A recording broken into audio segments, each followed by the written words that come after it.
Bapak, Ibu, dan saudara-saudari yang terkasih, salam sehat, berkah dalam. Saya tertarik merenungkan bacaan Injil dari Injil Yohanes 9 ayat 3, terutama kalimat pekerjaan-pekerjaan Allah harus dinyatakan di dalam Dia. Saya tertarik dengan Injil ini karena suatu pengalaman yang pernah saya alami yang tidak akan pernah saya lupakan. Waktu itu tahun 2006 saya mengungsi karena adanya tsunami. Ceritanya kurang lebih demikian. Pada saat sore hari sekitar pukul 4 tahun 2006 saya sedang mendengarkan musik di dalam rumah, santai sebagai anak muda. Terus tiba-tiba kakak saya datang, entah dari mana. Dia bertanya, kunci motor di mana? Saya masih dengan santai mendengarkan musik, memberitahu bahwa kunci motor ada di atas lemari. Maka kakak saya mengambil dan mengeluarkan sepeda motor yang berada di dalam rumah. Terus kakak saya mencari adik saya dan ibu saya, kemudian mengajaknya mengungsi. Saya tidak tahu kemana. Yang penting saya masih di rumah tenang mendengarkan musik. Kemudian pulang bapak saya dari sawah yang masih kelopotan tanah kotor, mengajak saya juga mengungsi karena ada tsunami. Bapak saya ini bekerja di tepi sungai, maka dia sedikit tahu tentang ombak yang terjadi karena tsunami.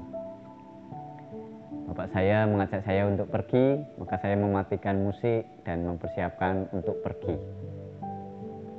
Saya bersama bapak saya mengungsi yang jaraknya kurang lebih sekitar 30 kilo lah, dari rumah saya di Adipala sampai di Kaliwedi, Banyumas.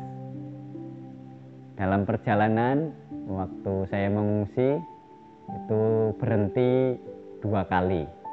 Pertama berhenti di Maus, tapi karena ketika berhenti di Maus ada seorang yang mengatakan, yang datang dari selatan, dari pantai, airnya sudah sampai Adipala, maka saya bersama bapak melanjutkan perjalanan sampai di Sampang. Dalam perjalanan dari Maus sampai ke Sampang, saya melihat banyak orang yang berkerumun. Dalam perjalanan itu hanya satu tujuan, yaitu untuk menyelamatkan diri. Bapak-bapak, ibu-ibu, anak kecil, remaja, mereka dengan segala usaha, entah naik mobil, naik truk, naik sepeda, bahkan ada yang awalnya naik sepeda, sepedanya dilempar di tepi jalan, terus numpang mobil atau numpang truk. Tetapi yang penting mereka selamat. Mereka tidak memikirkan sepedanya akan dicuri atau bagaimana. Tidak, yang penting selamat. Tetapi juga saya melihat ada orang-orang yang di dalam truk gitu ya. Mereka menangis karena takut dengan situasi tsunami gitu. Tetapi lucunya ada mereka yang sambil menangis tapi juga sembari dandan, seorang perempuan. Ya sembari saya melihat itu, saya merenungkan dalam diri saya dan masih rengeng-rengeng berbisik dan bernyanyi sebuah lagu, Hadapi dengan Senyuman. Lagu inilah yang saya nyanyikan dalam hati sehingga membuat saya tetap tenang untuk menghadapi situasi masyarakat di sekitar yang juga ikut malah mengungsi juga, terutama yang di dekat-dekat Adipala seperti Maus dan sekitarnya. Sampai di Kaliwedi sekitar kurang lebih jam 6, jam 7 malam. Baru di Kaliwedi saya juga tidak tahu rumah siapa. Saya datang saja, duduk di sekitar situ, dan ramai, tidak hanya saya, banyak yang pengungsi yang datang juga. Walaupun tidak kenal, tapi tuan rumah sangat baik menerima kami para pengungsi, memperbolehkan masuk, silakan, tapi saking banyaknya yang mengungsi maka tidak muat rumahnya. Disitulah terasa sekali persaudaraan, persahabatan yang tanpa memandang siapa orangnya, siapa sukunya, siapa agamanya, tetapi hanya satu, yakni mencari keselamatan dan menerima sebagai saudara. Ketika malam hari sekitar 7:30, saya dan bapak saya pulang sampai ke rumah ya sekitar jam 8, setengah 9. Karena bapak saya lapar, maka kami masak nasi goreng. Nah, di situ juga bertemu dengan orang lain yang juga baru pulang, entah dari mana, pulang karena rumahnya dikunci, karena keluarganya mengungsi, maka akhirnya menginap di rumah saya.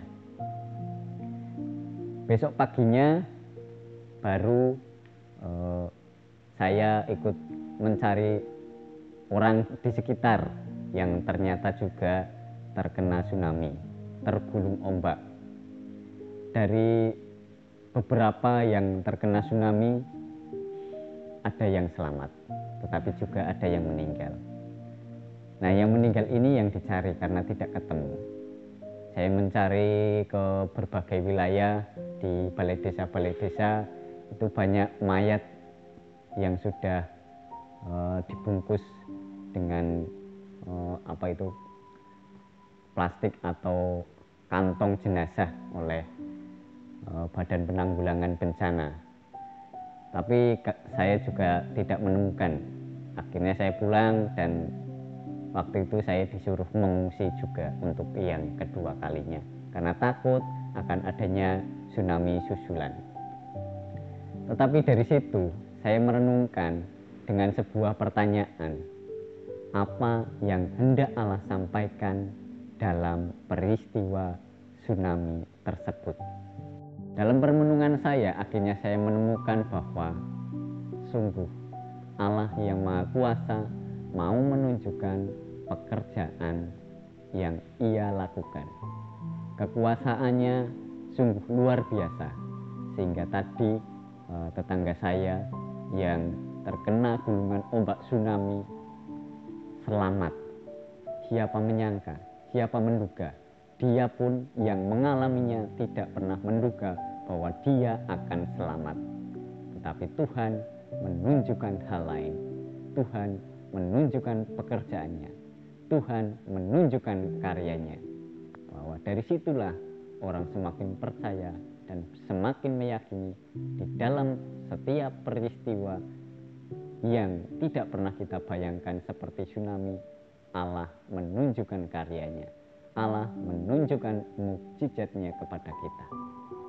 Dari situlah saya semakin memahami bahwa setiap peristiwa, baik itu peristiwa besar, peristiwa penting, Allah mau menunjukkan karyanya di dalam kehidupan kita. Ibu bapak yang terkasih, sekiranya itu yang dapat saya bagikan dari pengalaman hidup yang pernah saya alami, yang saya renungkan dari bacaan Injil Yohanes 9 ayat 3. Terima kasih, berkah dalam.